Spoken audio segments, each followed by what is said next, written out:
nos cansemos de glorificar a nuestro Dios y de darle toda la gloria porque Él es digno. Él merece que nosotros le demos toda la gloria. No tenemos nada de mérito en este mundo, solamente la gloria es de nuestro Señor.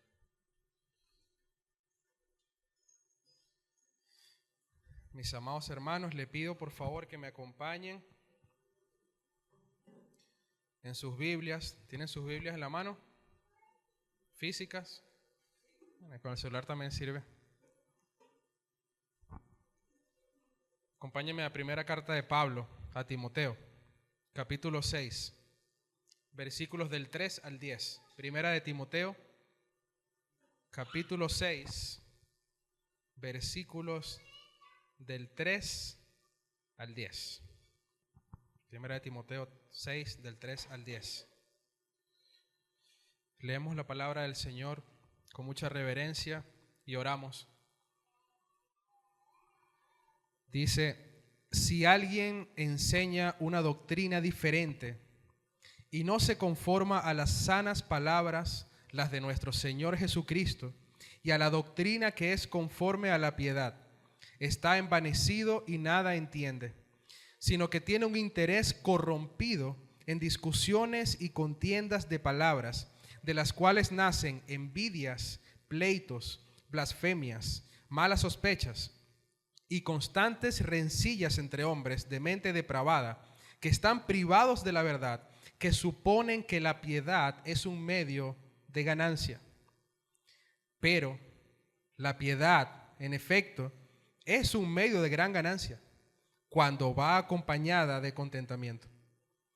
Porque nada hemos traído al mundo, así que nada podemos sacar de él. Y si tenemos que comer y con qué cubrirnos, con eso estaremos contentos. Pero los que quieren enriquecerse caen en tentación y lazo y en muchos deseos necios y dañosos que hunden a los hombres en la ruina y en la perdición. Porque la raíz de todos los males es el amor al dinero. Por lo cual, codiciándolo algunos, se extraviaron de la fe y se torturaron con muchos dolores. Oremos, hermanos. Bendito Dios, te damos gracias una vez más, Señor, porque estamos reunidos como tu iglesia, como tu pueblo, Señor, para adorarte, para exaltar tu santo nombre, para crecer en carácter, Señor, para crecer en el conocimiento de tu Hijo, para que tu palabra nos transforme, Señor. Te damos muchísimas gracias porque tú eres bueno y nos has traído aquí, Señor, porque tú nos has convocado como tu pueblo para estar aquí presentes.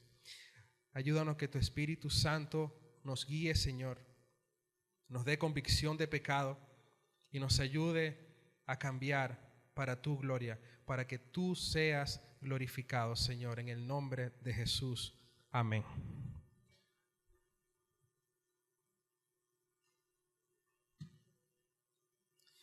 Hermanos, si hay algo que el Nuevo Testamento condena constantemente, es a los falsos maestros y a las falsas doctrinas.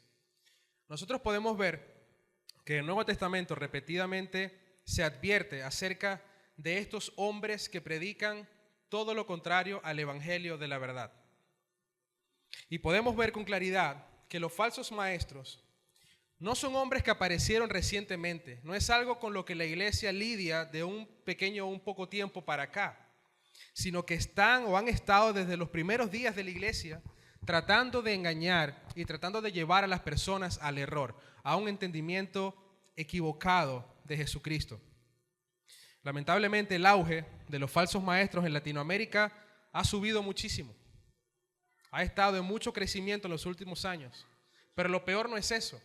Lo peor es que siguen creciendo de una manera abrupta. Si usted investiga quizás en las iglesias de América Latina, América del Sur, Centroamérica, se va a dar cuenta que en la mayoría de estas iglesias, que dicho sea de paso son las más grandes en estructuras y más grandes en asistencia, son iglesias donde hay hombres que se dedican a predicar mensajes alejados de la verdad del evangelio. Muchos de estos mensajes y muchos mucho de lo que le gusta a estos maestros o los mensajes van dirigidos a decir que el evangelio se compacta en confiar en Dios para que Él te dé prosperidad material a tu vida. Son de sus temas favoritos. Les encanta hablar acerca de la siembra y la cosecha. Que siembres para que Dios te multiplique, para que Dios te dé más y más. Y las personas están sembrando y sembrando y sembrando, confiando en que en algún momento Dios le va a dar todo lo que ellos necesitan. Pero estos hombres, por otro lado, tratan de evadir lo más que puedan aquellos textos de la palabra de Dios que enfatizan el pecado, que enfatizan el juicio, que enfatizan la ira de Dios, que enfatizan una vida sana transformada por el evangelio de la verdad. No les gusta tanto tocar estos temas. Y adicional a esto, algo en lo que son expertos es en crear nuevas doctrinas. Son muy creativos y crean nuevas doctrinas, torciendo, por supuesto, versículos de la palabra de Dios, llevando así a las personas a un entendimiento erróneo del evangelio. En pocas palabras, con sus sermones, sus enseñanzas, ellos intentan mantener a la gente cegada, diciendo sí y diciendo amén a todo lo que ellos están enseñando desde el púlpito, mientras ellos obtienen más reconocimiento, más agrado, más popularidad y sobre todo más dinero a sus bolsillos. Porque tristemente, detrás de los esfuerzos manipuladores de estos hombres, hay una motivación principal: el dinero, el amor a las ganancias, obtener ganancias abundantes. La iglesia es un negocio para ellos. Es el lugar perfecto donde pueden manipular a las personas con Dios, con un mensaje de Dios, para sacar provecho de ellas y entonces ellos enriquecerse. Es el negocio perfecto. Nuestro texto de hoy va a enseñarnos, por una parte, el gran peligro que hay en no estar atentos a estos falsos maestros que tienen motivaciones perversas. Y por otro lado va a enseñarnos las consecuencias terribles que hay cuando se tiene amor al dinero. Porque ¿saben qué? No solamente los líderes o los pastores tienen amor al dinero. La iglesia en general puede caer en estas malas motivaciones. Muchas veces cuando nosotros servimos, cuando trabajamos, cuando buscamos amistades, detrás de eso puede haber malas motivaciones y muchas veces no prestamos atención a esto. No es un secreto para nadie que una gran motivación para muchas personas es justamente el amor al dinero. Quiero servir a las personas para obtener una recompensa, una ganancia económica. Quiero trabajar más fuerte, obsesionado con tener más ganancias. Es el foco. Quiero buscar amistades específicas de las cuales pueda beneficiarme y que quizás pueda salir algún negocio por allí o alguna oportunidad para entonces tener más dinero. Y si soy llamado al ministerio pastoral, bueno, me pegué la lotería porque ahí sí puedo manipular como yo quiera. Puedo enriquecerme con la generosidad de las personas de la iglesia. Y lo que hay en la mente de estas personas es dinero, dinero y más dinero. Y sin darse cuenta, el amor al dinero los obsesiona, deshonrando fuertemente la vida piadosa que produce el verdadero evangelio de Jesucristo. Si hay algo común en la gran mayoría de personas en este mundo, es que quieren tener más de lo que tienen. Quieren superarse, por supuesto. Quieren tener más dinero para vivir mejor. Pero en esa búsqueda, que podríamos pensar que es genuina y sin afán, podríamos estar cayendo, hermanos, en una trampa muy peligrosa de la cual quizás nunca podamos salir. Y dejemos algo claro acá. La Biblia no condena el dinero en sí mismo. El dinero no es malo en sí mismo. Y la Biblia no lo condena. Pero lo que sí condena definitivamente y rotundamente es el amor a ese dinero. Porque la raíz de los males, dice la palabra de Dios, la raíz de todos los males es el amor al dinero. Así lo describe la Biblia. Por eso el título de mi sermón: la raíz de todos los males. Hermanos, por el amor al dinero, familias enteras se han destruido. Por el amor al dinero, amistades se han quebrado por completo. Por el amor al dinero, relaciones se han roto. Por el amor al dinero, naciones se matan, se asesinan, pelean entre ellos. Por el amor al dinero, hombres han caído en crisis económicas muy, muy grandes. Y por el amor al dinero, iglesias están siendo altamente afectadas y muchas personas entrampadas en un lazo que los tiene atrapados van directo a la perdición, van directo al camino de la destrucción. Y es por eso que debemos entender hoy que el amor al dinero te acerca a la perdición, pero el contentamiento con lo que Dios te provee te aleja de ella. Voy a repetirlo. El amor al dinero te acerca a la perdición, pero el contentamiento con lo que Dios te provee te aleja de ella. Y vamos a dividir nuestro texto en 3 puntos. Del versículo 3 al 5, vamos a ver la advertencia con las falsas doctrinas que vienen motivadas por el amor al dinero. Del versículo 6 al 8, vamos a ver el contentamiento con la provisión de Dios. Y con los versículos de 9 al 10 vamos a ver la advertencia y consecuencias generales del amor al dinero. Leamos de nuevo en nuestras Biblias los versos del 3 al 5. Dice, si alguien enseña una doctrina diferente y no se conforma a las sanas palabras, las de nuestro Señor Jesucristo, y a la doctrina que es conforme a la piedad, está envanecido, nada entiende, sino que tiene un interés corrompido en discusiones y contiendas de palabras, de las cuales nacen envidias, pleitos, blasfemias, malas sospechas y constantes rencillas entre hombres de mente depravada que están privados de la verdad, que suponen que la piedad es un medio de ganancia.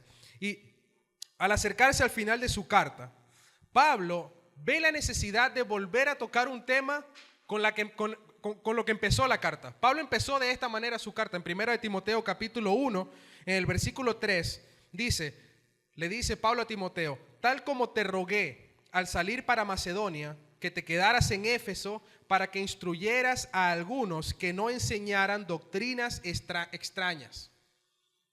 Para que instruyeras y estuvieras atento, que no se enseñara desde el púlpito en la iglesia doctrinas raras, doctrinas extrañas. Una vez Pablo dejó Éfeso, los hombres líderes de la iglesia al parecer empezaron a dejarse seducir por estas doctrinas alejadas de la verdad, lo cual por supuesto lo llevó a enseñar esas mismas doctrinas a la iglesia. Y había un problema, y por eso Pablo encarga a Timoteo a atender con prontitud este problema, dando instrucciones claras de predicar el evangelio de la verdad y advertir acerca del error, con el fin de llevar a las personas al verdadero y genuino arrepentimiento y a la verdadera y genuina fe en Jesucristo. El evangelio debía ser predicado con claridad, no añadiendo ideas de hombres, con claridad, predicando la verdad revelada por el Señor. Hermanos, la única forma en que las personas pueden arrepentirse genuinamente de sus pecados y la única forma en que las personas puedan llegar a tener fe genuina en Jesucristo es por medio del evangelio. Es por medio de ese mensaje que Dios ha dispuesto. Es por medio de la predicación fiel y clara del evangelio. Porque según Romanos capítulo 1, versículo 16, ¿el evangelio qué es? Es poder de Dios para la salvación de todo aquel que cree. Es decir, es el medio que Dios ha utilizado para que las personas lleguen a la salvación. Bueno, entonces esto quiere decir que una persona puede tener una fe incorrecta. Puede haber personas que tengan una fe, pero que no esté alineada como una fe salvífica, como la fe que lleva a la vida eterna. Por supuesto que sí. Si una persona, por ejemplo, escuchó en algún momento a alguien que le predicó el evangelio y le dijo que esa persona puede obtener su salvación por medio de las buenas obras que haga en esta vida, y esa persona abraza esta verdad por el resto de su vida y muere, entonces entendemos que esa fe no es la fe salvífica que le da vida eterna, porque la Biblia es clara cuando dice que la salvación no es por obras, es por gracia. Así que esa fe que dice tener esta persona la está llevando directo a las llamas del infierno. No es una fe salvífica. Por otro lado, si una persona cree y tiene su fe en que la Virgen o en algún santo que intercede por ella es el camino a la salvación, es el camino que la va a llevar a la vida eterna, entonces entendemos que esa persona va al infierno y no una vida eterna con Dios. Porque el único que puede dar salvación es Jesucristo. Es claro, Él es la verdad y la vida. Él es el camino, la verdad y la vida. No hay ningún nombre dado bajo el cielo a los hombres por el cual podemos ser salvos. Solamente Jesucristo. Es algo que está muy claro en la palabra de Dios. Entonces podemos entender, hermanos, la gran importancia que tiene el poder enseñar el evangelio de la verdad, lo delicado que es, porque lo que está en juego es la eternidad de las personas. Es por eso que Pablo, al igual que otros apóstoles, hacen tanto énfasis en advertir y en condenar a aquellos hombres, aquellos falsos maestros que están predicando doctrinas que no van alineadas a esa verdad que está explícita en las Escrituras. Cristo mismo comisionó a Pablo para que predicara el evangelio a los gentiles, para que mostrara el plan de Dios que estaba oculto en tiempos antiguos. Y Pablo ahora insta a Timoteo a que muestre esa verdad y que esa verdad del evangelio sea el fundamento para que la iglesia sepa cómo conducirse, que es el énfasis de esta carta.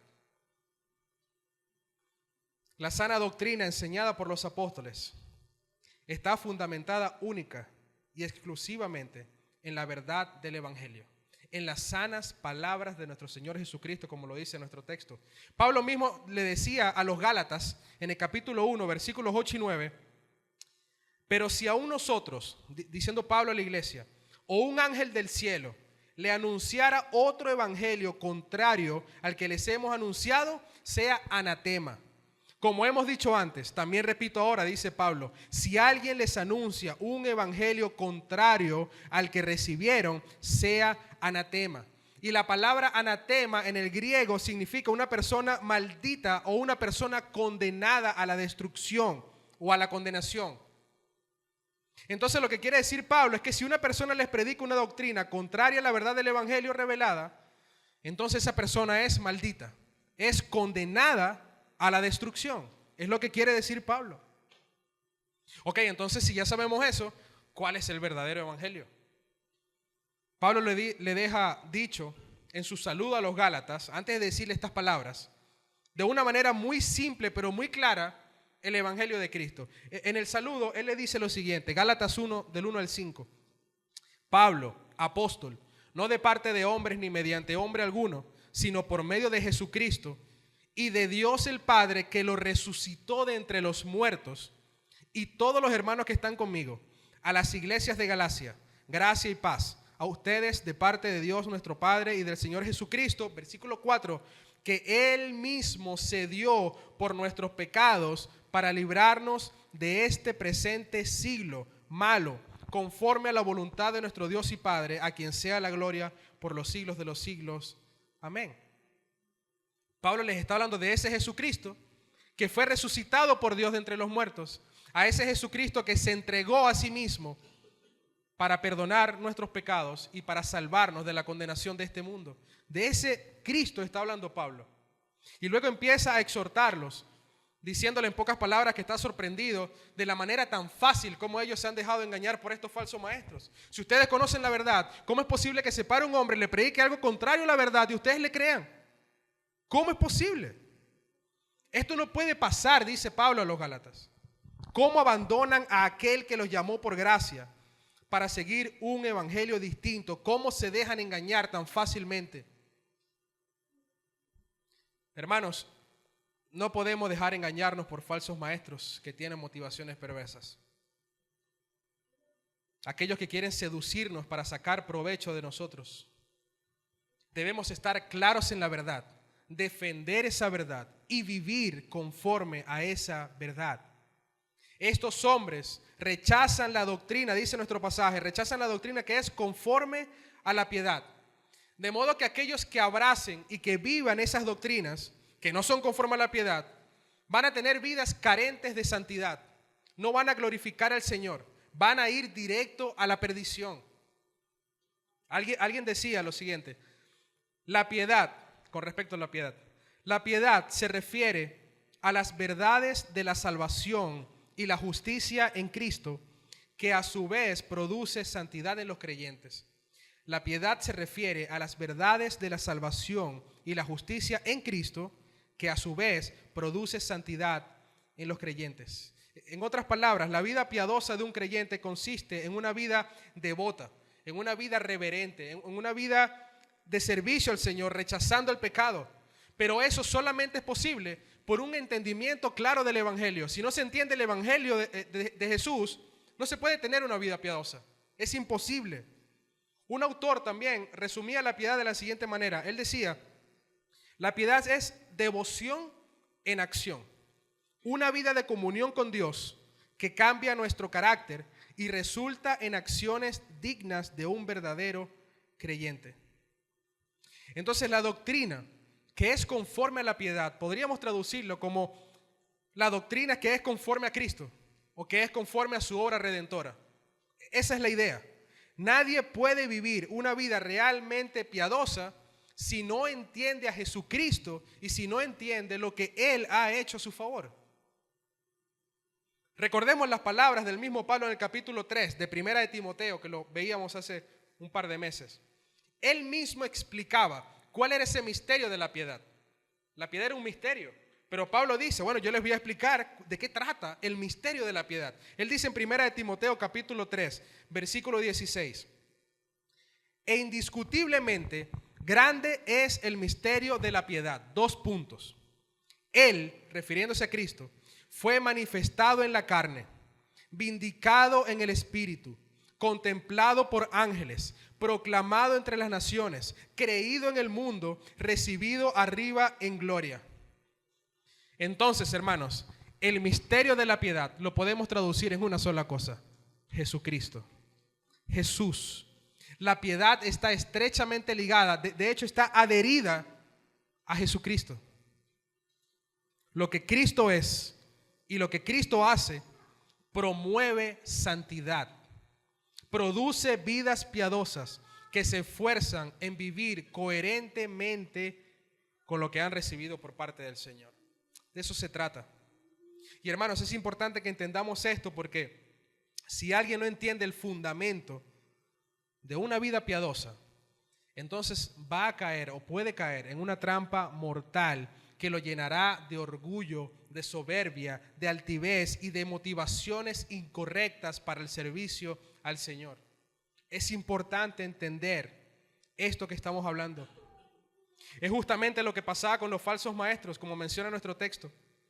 Dice que aquellos que enseñan doctrinas diferentes o extrañas o raras, están, ¿qué? Lo dice nuestro texto, están envanecidos, están llenos de orgullo y creen que pueden enseñar nuevas doctrinas e imponer sus pensamientos e imponer sus ideas incluso por encima de la palabra de Dios. Son tan arrogantes que creen que pueden hacer algo como eso.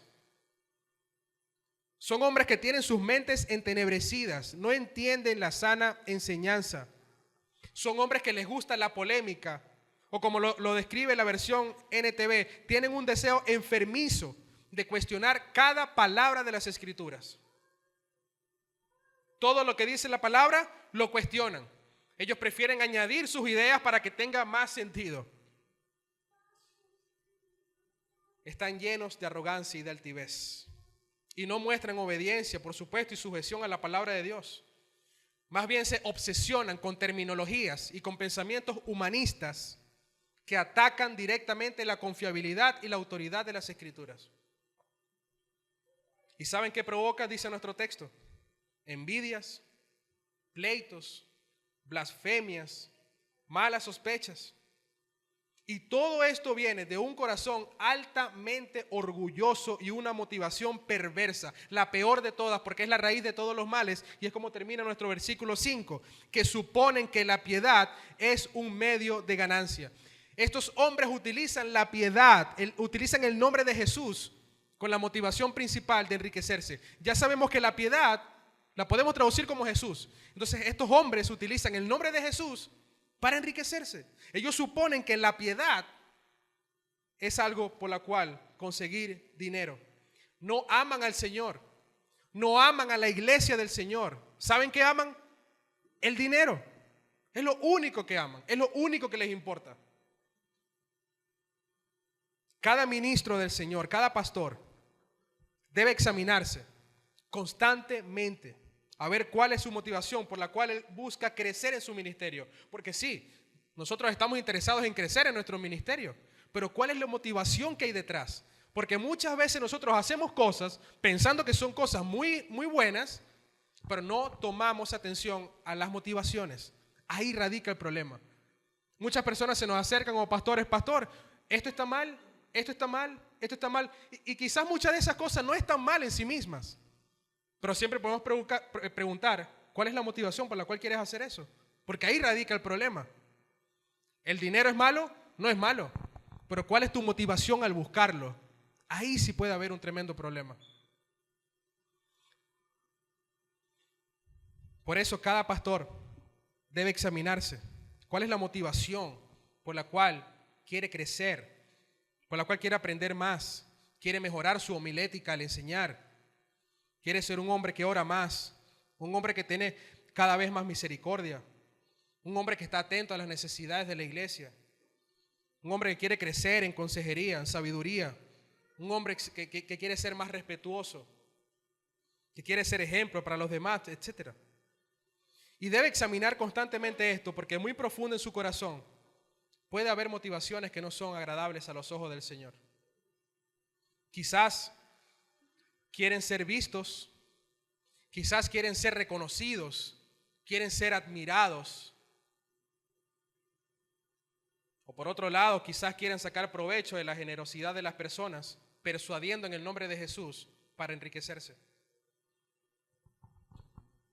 Ahora bien, por otro lado, así como cada ministro del Señor debe examinarse, no vean nada más para acá, porque cada miembro de la iglesia debe examinarse constantemente y preguntarse cuál es mi motivación para querer crecer espiritualmente. Porque puede haber pecado mientras queremos crecer espiritualmente. ¿Por qué nos esforzamos en crecer en oración, en lectura, en meditación, en reflexión, en estudio de la palabra? ¿Por qué nos esforzamos en el servicio a los santos? ¿Por qué nos esforzamos en la asistencia regular a las reuniones de la iglesia y otras más? Porque si tu motivación es que los demás te vean y vean que eres un buen cristiano, o si tu motivación es conquistar a un hermano o conquistar a una hermana, porque si tu motivación es que te consideren y te vean para ser un servidor en la iglesia, para ser un líder en la iglesia, y por eso te comportas de una manera buena aquí en la iglesia, pero fuera es otra cosa.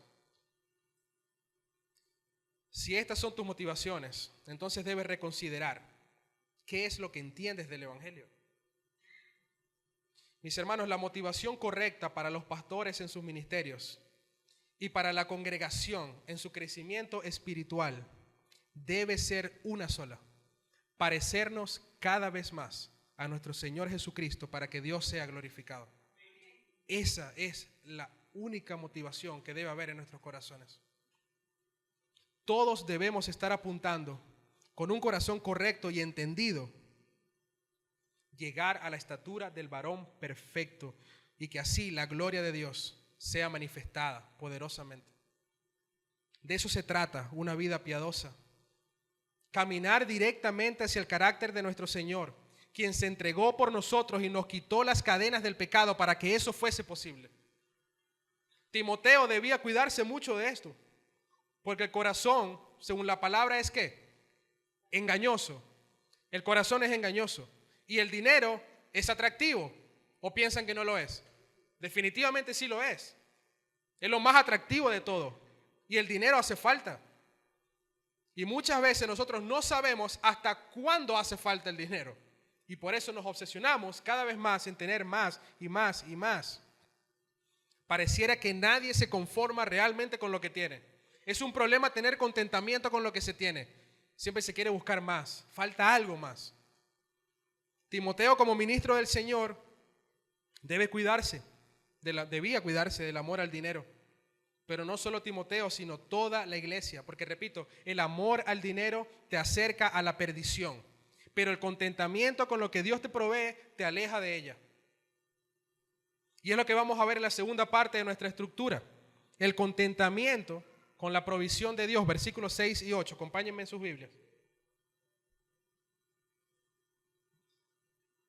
Dice, pero, y el pero nos da el contraste, pero la piedad, en efecto, es un medio de gran ganancia cuando va acompañada de contentamiento, porque nada hemos traído al mundo, así que nada podemos sacar de él. Y si tenemos qué comer y con qué cubrirnos, con eso estaremos contentos. Si tienes que comer, si tienes con qué cubrirte, debes estar contento. Pero muchas veces no lo estamos, es difícil. Pero es lo que dice la palabra de Dios.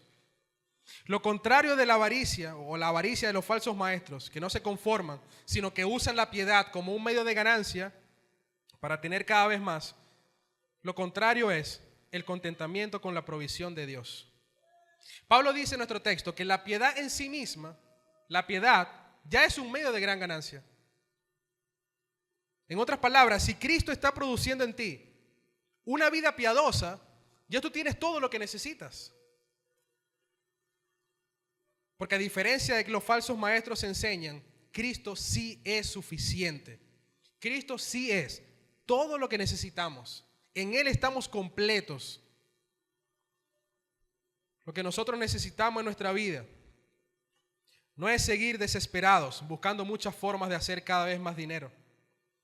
Lo que nosotros realmente necesitamos en nuestra vida es a Jesús. Es parecernos cada vez más a Él.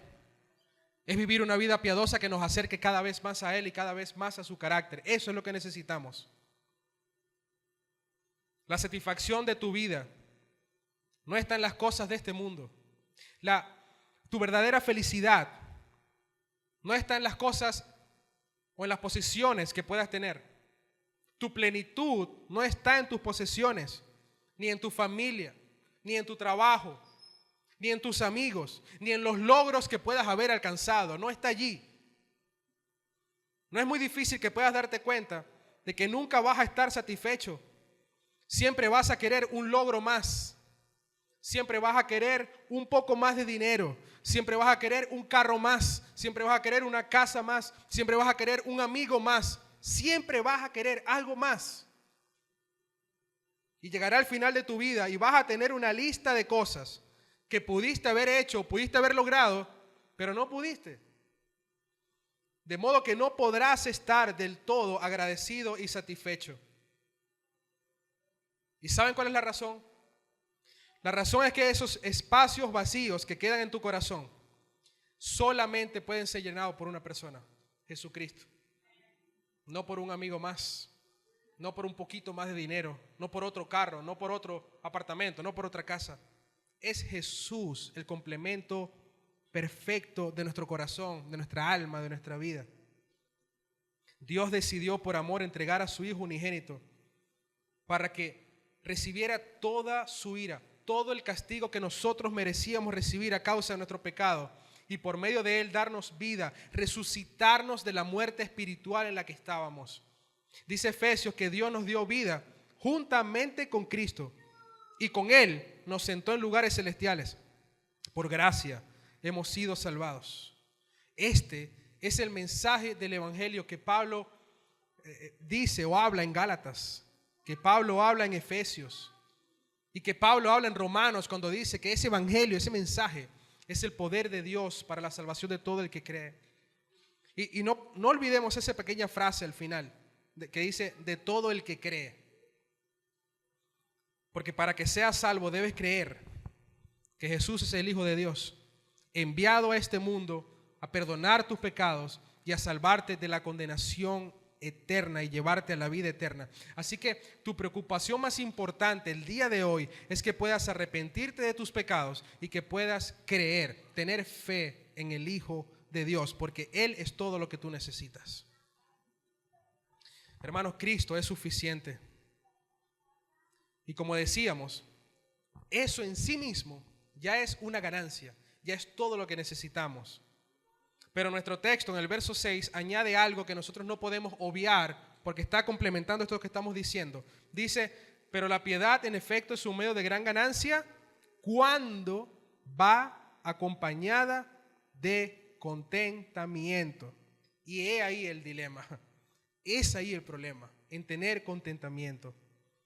Los falsos maestros no tienen contentamiento con la piedad.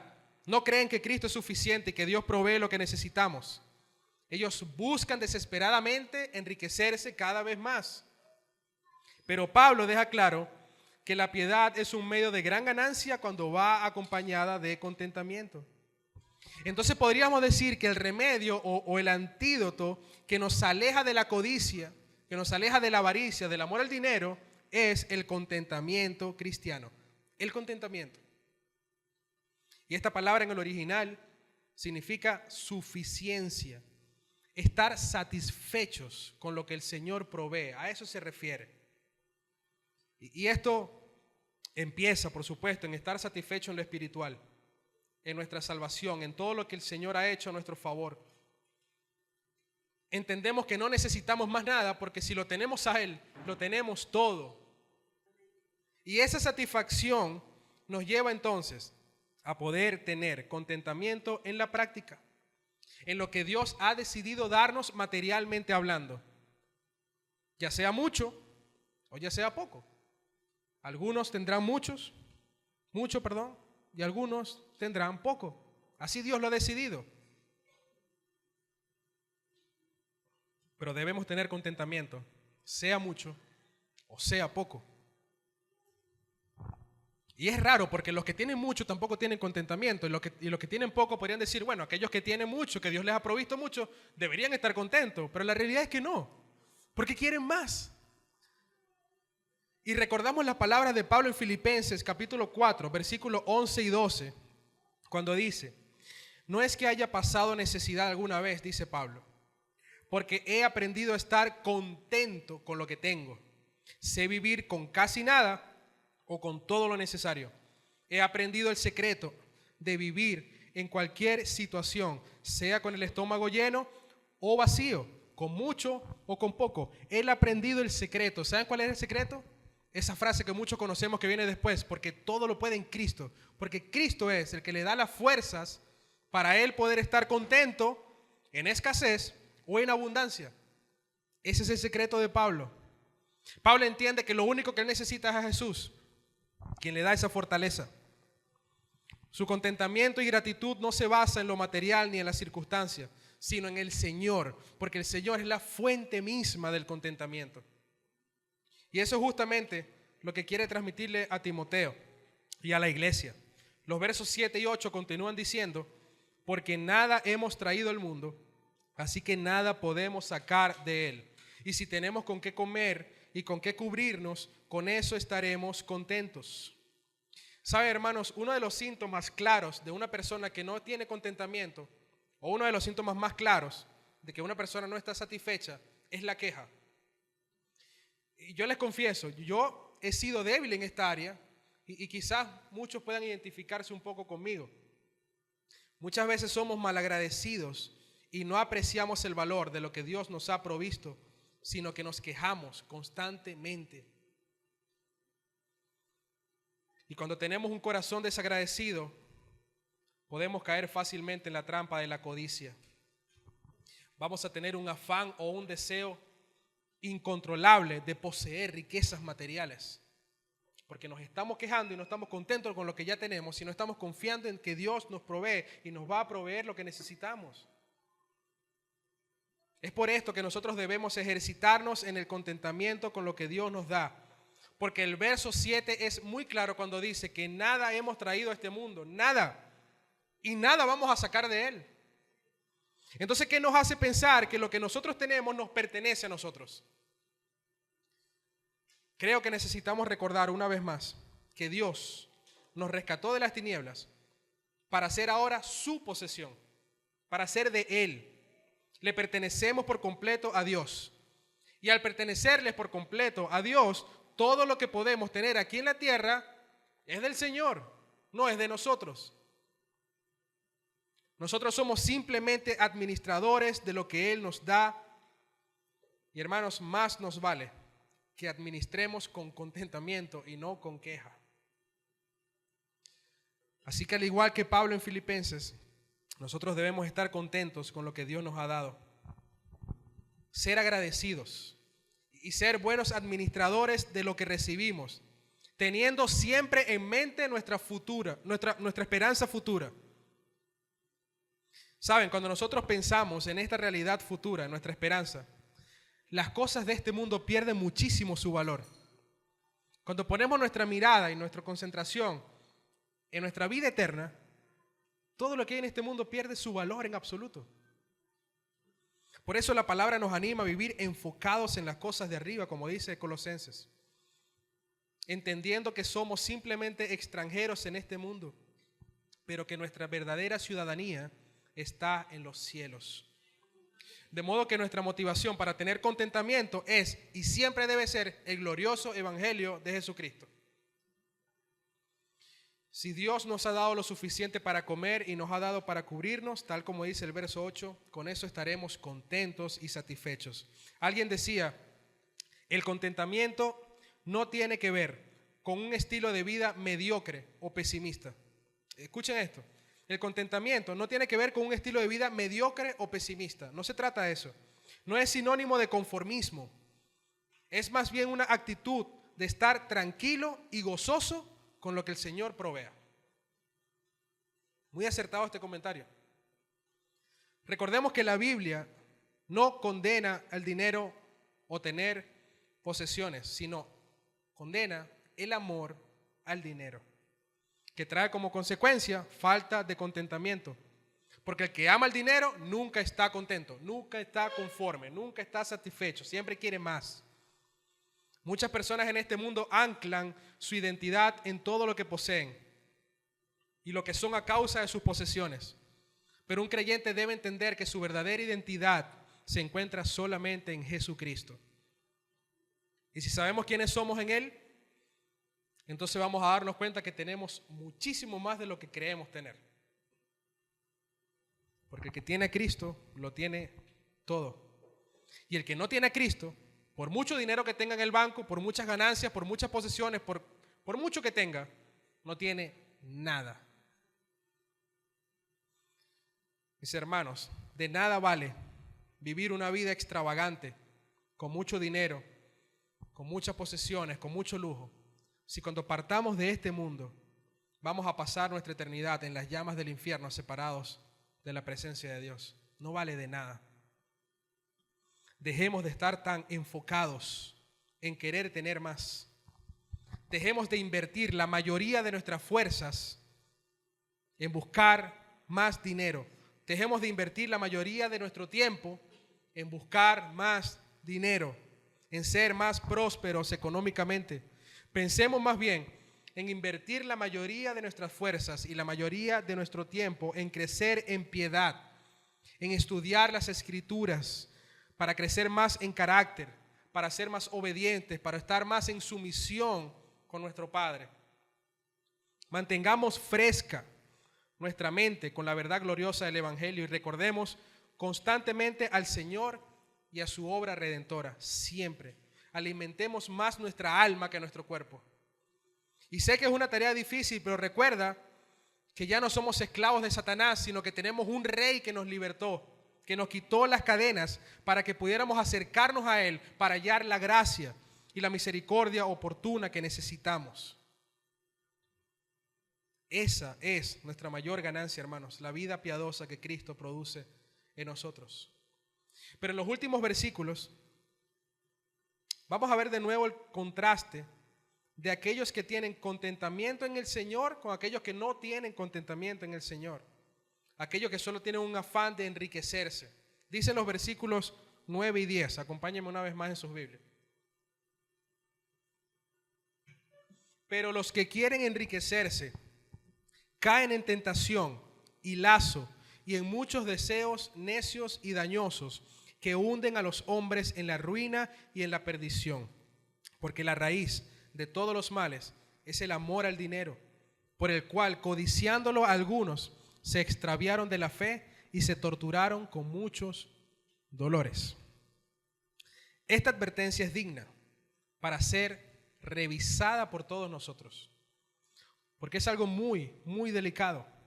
Porque aquellos que buscan enriquecerse a toda costa sin tener en cuenta al Señor y el contentamiento que debe tener por lo que Él provee, caen en deseos dañosos, que los hunden profundamente en la ruina y en la perdición.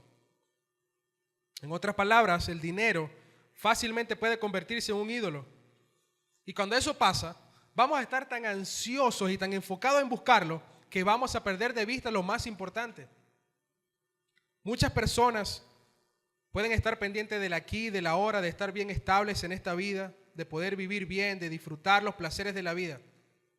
Pero cuando todo eso acabe, será lamentable el camino de perdición por el que tendrán que pasar. La palabra no se equivoca y es clara cuando dice que no se puede servir a dos amos al mismo tiempo. No se puede servir a Dios y estar esclavizado al dinero. No se puede. Deja de intentarlo si lo estás intentando. No lo vas a lograr. No se puede. El deseo desmedido por el dinero te nubla. No te deja ver con claridad. Porque es tan atractivo que nos hace olvidar todo lo demás.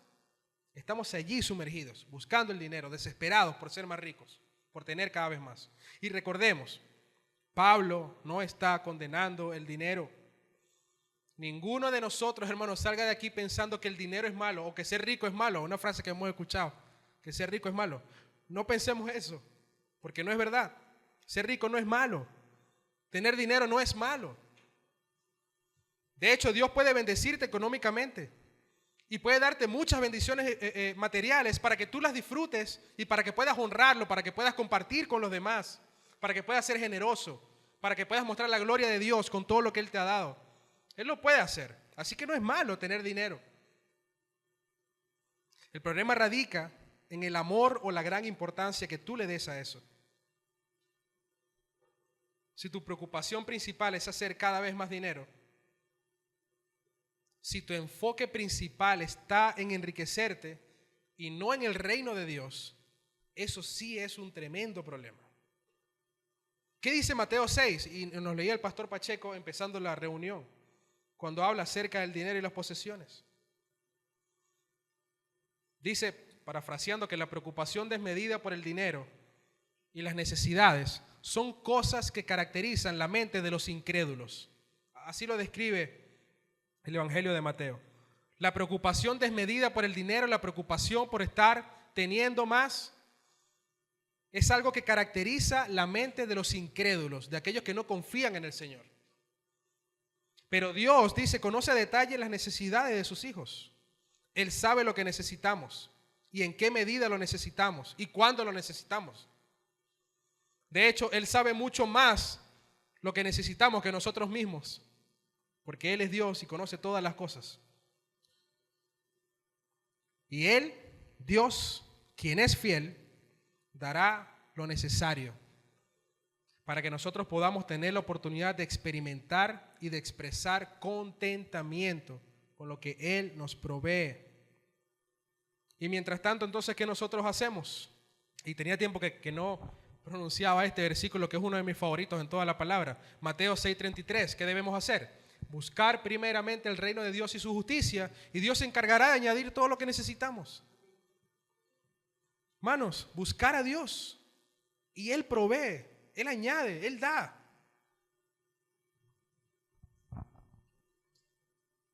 Yo no estoy diciendo con esto, mis hermanos, que seamos descuidados con nuestras finanzas y que nos sentemos en un sofá entonces sin hacer nada y bueno, que Dios provea. No se trata de eso, no lo llevemos al otro polo tampoco. Nosotros debemos ser diligentes para ganar el pan, pero por nada del mundo esa diligencia puede cautivar nuestras mentes y puede llevarnos a sentir amor por el dinero, sino que debemos ser diligentes entendiendo y confiando en el Dios sobrenatural que está atento a lo que sus hijos necesitan y a ese Dios que va a proveer lo necesario. Es ser diligente confiando en el Señor, no siendo diligente confiando en nosotros y en nuestras propias fuerzas y en nuestras capacidades. Pero lamentablemente hay muchos que son atrapados por las redes del engaño y caen en la trampa de la tentación, el amor al dinero. Y el destino para esas personas es seguro, la ruina y la perdición. Así lo describe nuestro texto. La ruina y la perdición. Dice, muchos deseos necios y dañosos que hunden a los hombres en la ruina y en la perdición, dice el versículo 9. Son personas que no demuestran un corazón regenerado por el Señor. Son personas que no demuestran una vida transformada por el Evangelio. Son personas que tienen su mente en este mundo y su identidad anclada a este mundo y a los bienes materiales. Que ese no sea nuestro caso, hermanos. Para ir cerrando, tomemos estas advertencias con seriedad, porque hay muchos dentro de la iglesia que, diciendo ser creyentes y diciendo ser devotos a la verdad, han codiciado tanto que se han desviado de la fe, que se han apartado, se han extraviados de la verdad y están ahora yendo directo a la destrucción. Dice el pasaje al final que se han torturado en muchos dolores, han sufrido, la pasan mal y la seguirán pasando mal, porque la raíz de los males es el amor al dinero.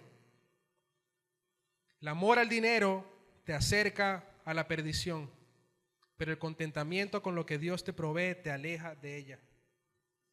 Hermanos, tengamos cuidado con el amor al dinero. Aprendamos a estar contentos en cómo Dios nos ha bendecido y cómo Él sigue siendo nuestro sustento seguro. Que el Evangelio de Cristo sea nuestro baluarte, sea nuestro tesoro más preciado. Que podamos aferrarnos profundamente a nuestro Señor para poder vivir vidas piadosas de contentamiento. Que estemos satisfechos y plenos en nuestro bendito Redentor. Y que eso sea suficiente para vivir vidas honorables que lo glorifiquen. Amén. Vamos a orar. Oh, bendito Dios.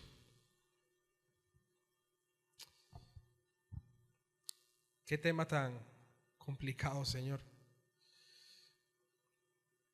Cuando estudiamos temas como este, nos damos cuenta de que nuestro corazón es perverso y egoísta, Señor. Nos damos cuenta que somos tan pecadores. Nos damos cuenta que tenemos tantas fallas, Señor. Cuando reflexionamos en las motivaciones por las cuales nosotros hacemos todo lo que hacemos, eso nos avergüenza profundamente delante de ti. Porque somos egoístas, orgullosos. Porque estamos pendientes de nosotros, Señor. Porque no buscamos tu reino y tu justicia y no confiamos en ti. Te pedimos perdón por eso, Dios. Perdona a tu iglesia. Restaura nuestros corazones. Ayúdanos, Señor, a ser entendidos en esto que hemos aprendido hoy. Ayúdanos, Señor, a no caer en la trampa del amor al dinero, en no tener ese afán desmedido, esa preocupación desmedida por buscar el dinero, sino confiar en ti, Señor. Sálvanos, porque si no eres tú, Señor, quien nos cuida, seguramente vamos a caer. Yo te pido que nos ayudes en esto, Dios. Aumenta nuestra fe, ayúdanos a confiar más en ti. Y ayúdanos a tener entendimiento y a estar contentos, Señor, con lo que tú provees. Tú eres nuestro gran proveedor. Tú eres nuestro Padre, Señor. Tú nos has adoptado como tus hijos. Tú estás pendiente de tus hijos. Tú sabes lo que necesitamos. Te pido, Señor, por el corazón de todos mis hermanos, por el corazón de la iglesia. Cuídalos y cuídanos, Señor, de aquellos que quieren enseñar una doctrina errada y alejada de tu verdad. Cuida nuestros oídos de escuchar, Señor, esto. Ayúdanos a anclarnos cada vez más en tu verdad y que no podamos ser sacudidos tan fácilmente. Ayúdanos a crecer en sana doctrina. Ayúdanos a crecer en una teología sana, Señor. Ayúdanos a tener vidas piadosas y coherentes al Evangelio de tu Hijo. Te lo pedimos, Dios, en el nombre de Él y para tu gloria. Amén.